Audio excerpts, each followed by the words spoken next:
That night was the scariest night of my life. My water broke, and I needed to get to the hospital.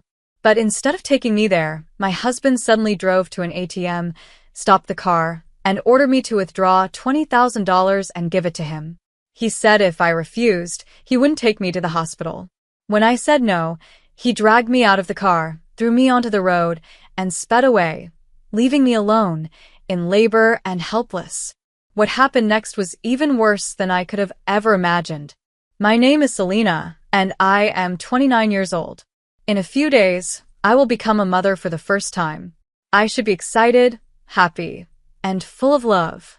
But I'm not, because my marriage is nothing like I imagined it would be. I met my husband, Damien, 5 years ago. Back then, he was charming, confident, and had a way of making me feel like the most special person in the world. But things changed. After we got married, his affection slowly disappeared. He stopped caring about my feelings, my struggles, and my happiness. When I told him I was pregnant, I thought he would finally become the husband I needed. I was wrong. Instead of being supportive, Damien treated my pregnancy as an inconvenience. He refused to help with housework, ignored me when I was sick, and made it clear that his life wouldn't change just because I was carrying his child. Now, at 9 months pregnant, I had accepted the reality of my marriage. Damien didn't love me. He didn't care about our baby.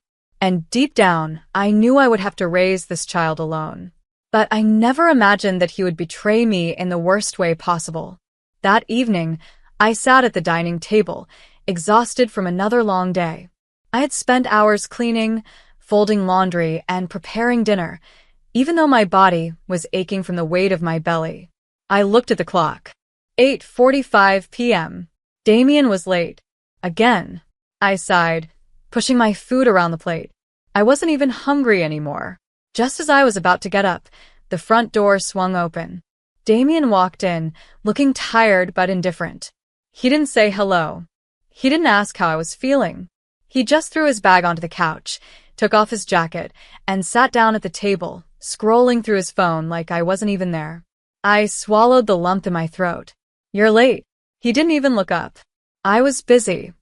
I bit my lip, trying to ignore the anger bubbling inside me. "I made dinner," I said, keeping my voice calm. Damien finally glanced up at his plate. His expression immediately soured.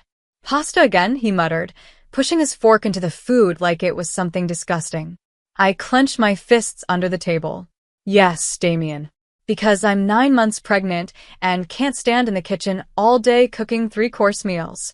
He rolled his eyes. "Whatever." Then, without another word, he grabbed his fork and began eating in silence. I watched him, feeling a deep, painful emptiness inside me. This wasn't love. This wasn't marriage. And the worst part? I knew he didn't even care that I was hurting. I tried to finish my meal, but suddenly, a sharp pain shot through my lower stomach. I gasped, dropping my fork onto my plate. A second later, I felt a warm rush of liquid. I froze. My water just broke. I looked down, my heart racing as I saw the chair beneath me getting wet. Oh my God, it's happening. I grabbed the edge of the table, breathing heavily. Damien. He didn't even look up. What now? I swallowed hard, my voice shaking. My water just broke. Damien finally lifted his head, his expression blank. "Right now?" he asked, as if I had a choice. I nodded quickly, struggling to stand up. A strong contraction hit me, and I winced. Damien let out an annoyed sigh. "Fine. Let's go." He stood up as if this was just some minor inconvenience and grabbed his car keys. I reached for my hospital bag, my hands trembling. This was it. I was about to have my baby. But I had no idea that Damien had one last act of cruelty left to show me. The car was silent except for my heavy breathing. I gripped the door handle, my body tensing as another sharp contraction hit me. Damien sat in the driver's seat, one hand on the wheel, the other casually tapping his fingers on the dashboard. I took a deep breath, trying to stay calm. The hospital wasn't far. We just had to get there safely. But deep down, something felt wrong. Instead of being concerned about my pain, Damien looked bored and irritated. You don't have to breathe so loudly, Selena, he muttered. It's distracting. I turned my head, staring at him in disbelief. Damien, I'm in labor, I said, my voice tight. This is literally the worst pain of my life, and you're complaining about my breathing? He shrugged. It's just a little overdramatic, don't you think? I clenched my jaw, forcing myself to ignore him. I didn't have the energy to argue. Not now. I focused on the road ahead, counting the seconds until we reached the hospital. Then, just when I thought we were getting closer, Damien suddenly slowed down. I frowned. Why are you slowing down? Without answering, he turned the car sharply, pulling into a dark, empty parking lot. I looked around, confused. Then I saw it. An ATM. My stomach dropped. Damien, what are you doing? I asked, my voice filled with panic. He put the car in park, turned to face me, and then said the words that would haunt me forever. Before we go to the hospital, he said, his voice calm but firm, I need you to withdraw $20,000. I froze. For a moment, I thought I had misheard him. I let out a shaky breath. Damien, what are you talking about? He leaned back in his seat, completely relaxed. You have money, don't you? You've been saving for years, he said smoothly. I need $20,000. I stared at him, my heart pounding. Damien, I said slowly, I'm in labor. The baby is coming. This isn't the time. Now is the perfect time, he interrupted, his tone sharp. You want to get to the hospital, don't you? Then give me what I want. Tears burned in my eyes. Damien, please, just take me to the hospital, I begged. He sighed dramatically. I'm not asking for much, Selena. Just get out, go to the ATM, and take out the money. My blood ran cold. This wasn't just cruelty. This was blackmail. I was in the worst pain of my life, and the man who was supposed to love me was using it to get money. I felt sick. I shook my head. No. Damien's jaw tightened. His eyes darkened. Selena, he warned, you're already out of breath, sweating and barely holding on. Do you really want to argue right now? I couldn't believe it. You're disgusting, I whispered. I would rather crawl to the hospital than give you a single cent. Damien's expression turned cold. And then, before I could react, he reached over, unbuckled my seatbelt, and yanked the car door open. My breath hitched. What are you doing? Without a second thought, he grabbed my arm and pulled me out of the car. Damien, stop. Stop. I screamed as another contraction hit me. But he didn't care. With zero hesitation, he shoved me onto the pavement. I fell hard, my hands scraping against the rough ground. My belly tightened painfully, and I gasped for air. I was on the cold pavement, abandoned in labor. And Damien? He looked down at me, completely unfazed. You should have just given me the money, he muttered. Then, without another word, he got back in the car, slammed the door shut, and drove away. I lay there, trembling, tears streaming down my face, completely alone. But suddenly, in the distance, I saw something, headlights. Someone was coming, and they were about to save my life. I lay on the cold pavement, gasping as another sharp contraction tore through me. My body was trembling, my hands scraped and bleeding, but the pain in my heart was worse than anything I felt physically. Damien had really left me here, alone, abandoned, all for money. Tears blurred my vision, but I forced myself to breathe. My baby needed me to be strong.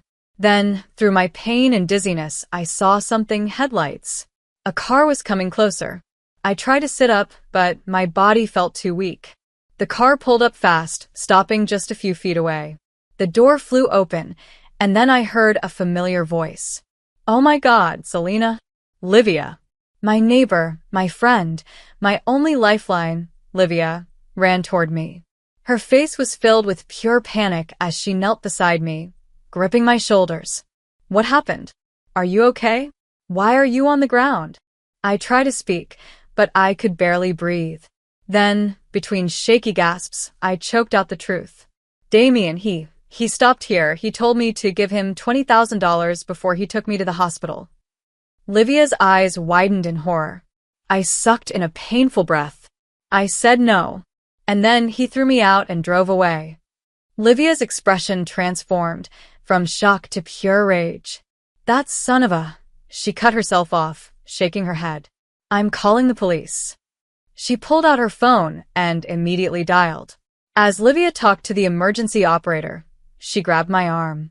Can you stand? She asked urgently. I nodded weakly, trying to push myself up.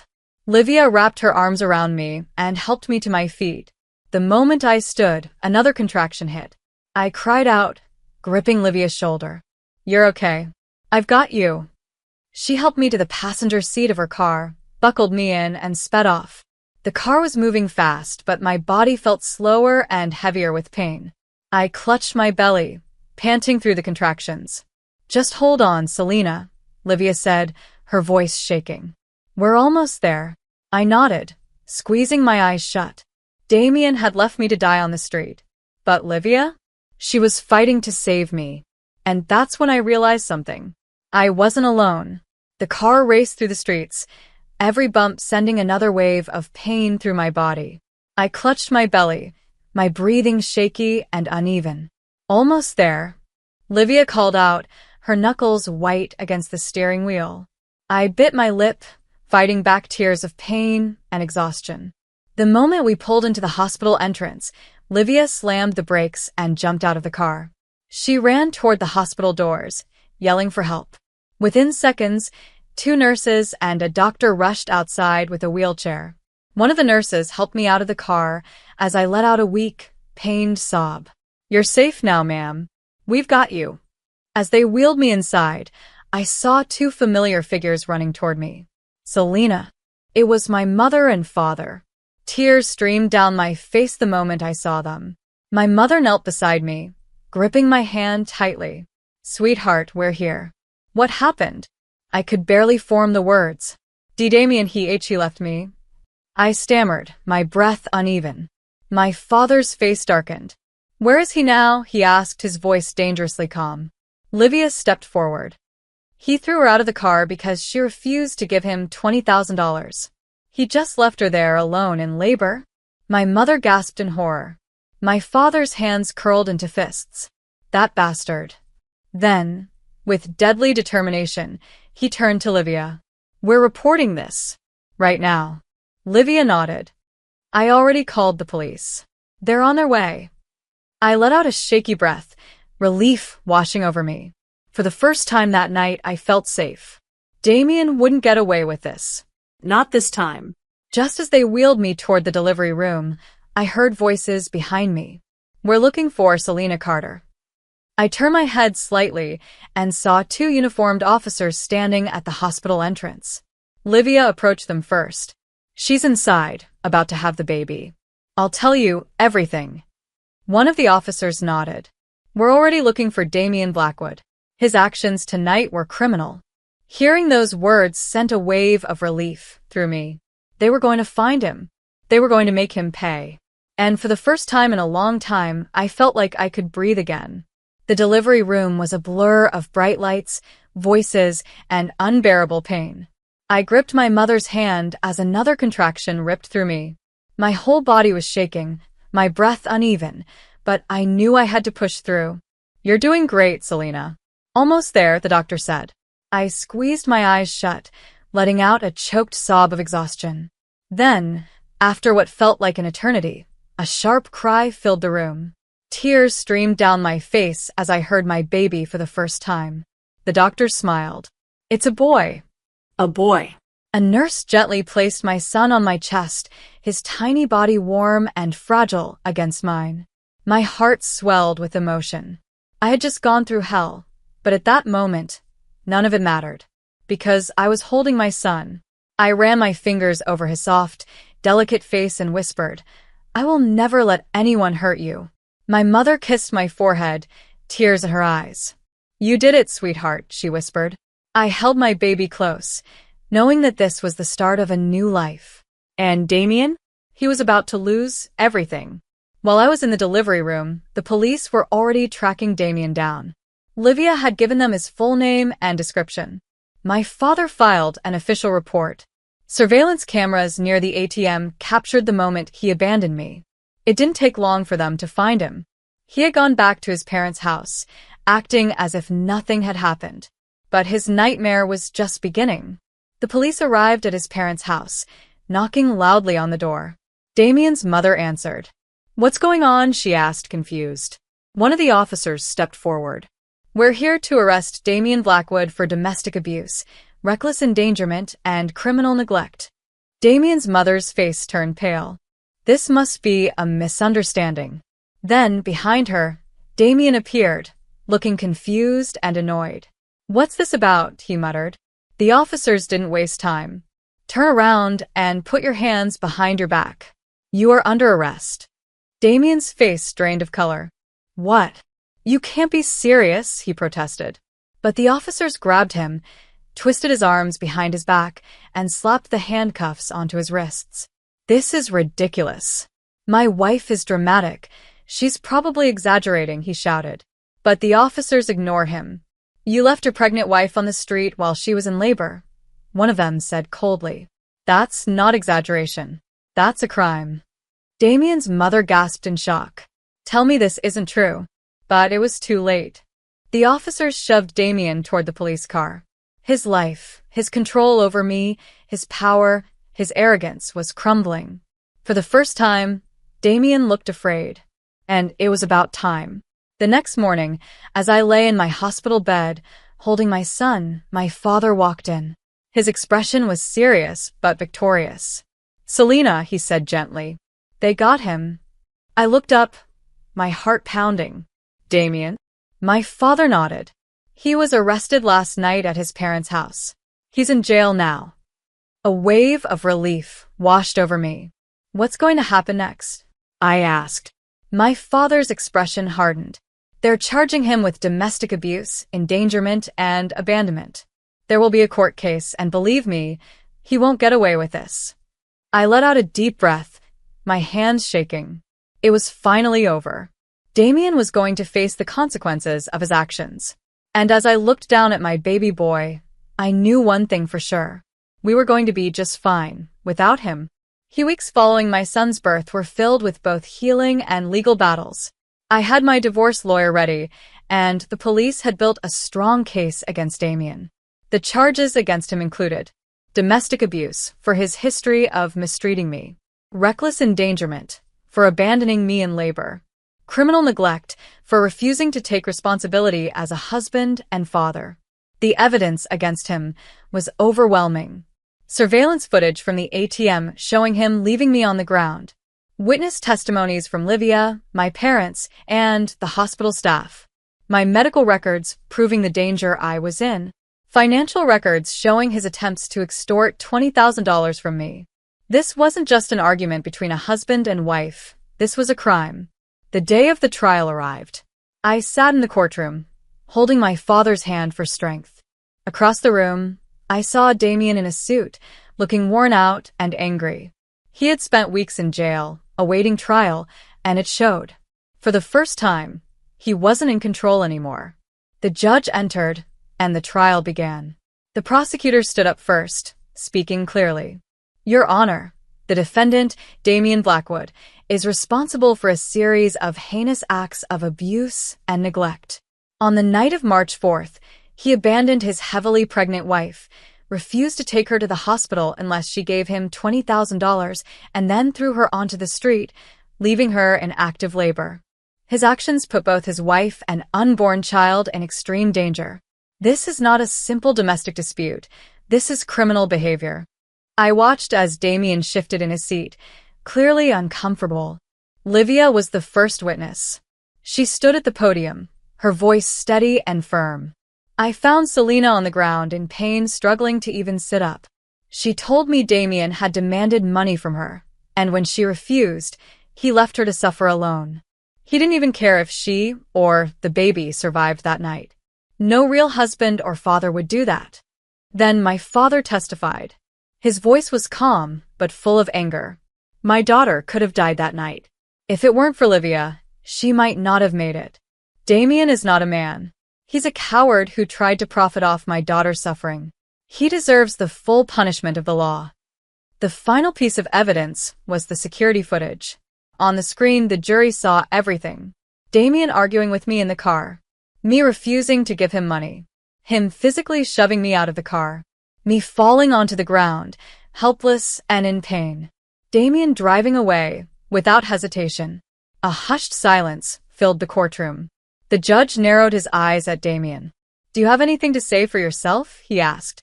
Damien cleared his throat, trying to sound innocent. "Your Honor, I panicked. I wasn't thinking straight. I was stressed, and I made a mistake." The prosecutor didn't let him escape. "Was it also a mistake to try and extort $20,000 from your wife while she was in labor?"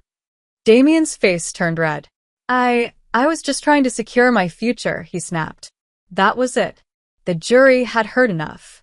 After hours of arguments, the jury reached a verdict. The judge returned to his seat, looking Damien directly in the eyes.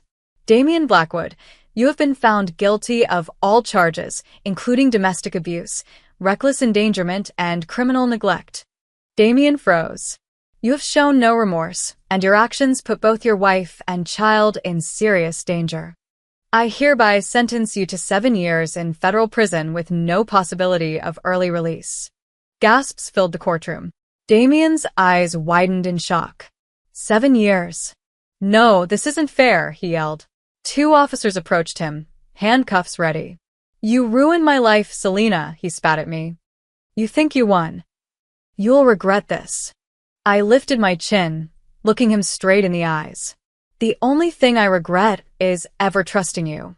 The officers dragged him away, his shouts echoing through the courtroom. I let out a deep breath, my body shaking with relief. It was over. Damien was gone, and I was finally free. The day Damien was taken away, I finally felt something I hadn't felt in years. Peace. No more fear. No more walking on eggshells. No more feeling like I was trapped in a loveless marriage. I was free, and so was my son. 2 weeks after the trial, my divorce was finalized. Damien no longer had any legal ties to me or my son. I was granted full custody. He was legally required to stay away from us, even after his prison sentence. I sat in my lawyer's office, signing the final papers, my hands steady and sure. "Congratulations, Selena," my lawyer said. "You're officially free." I let out a deep, relieved breath. It was finally over. For the next few months, I focused on healing and rebuilding my life. My parents helped me take care of my son while I adjusted to motherhood. Livia became like a sister to me, always checking in and supporting me. I started therapy, learning to heal from years of emotional abuse. I continued blogging, but this time, my posts weren't just about small joys. They were about strength, survival, and starting over. Most importantly, I learned to love myself again. I had spent so long trapped in a toxic marriage, believing that I didn't deserve better. But now? I knew my worth. I was a survivor. From time to time, I heard small updates about Damien. He struggled in prison, unable to manipulate his way out. He lost everything, his job, his reputation, his control over me. His parents disowned him after learning the full extent of what he did. He tried to appeal his sentence, but the court rejected him. The last thing I heard, he was completely alone. And for the first time, I didn't feel sad for him. He made his choices. He lived with the consequences. And I was finally free from his shadow. One morning, I sat by the window, holding my son in my arms. He had grown so much in just a few months, his bright eyes looking up at me with pure love. I smiled, kissing his tiny forehead. "It's just you and me now, baby." He let out a soft giggle, his little fingers grabbing mine. I closed my eyes, taking in the moment. I had lost so much, but I had also gained everything that mattered. My freedom, my happiness, and the purest love I had ever known, my son. No matter what the future held, I knew one thing for sure. We were going to be okay, because we were finally free.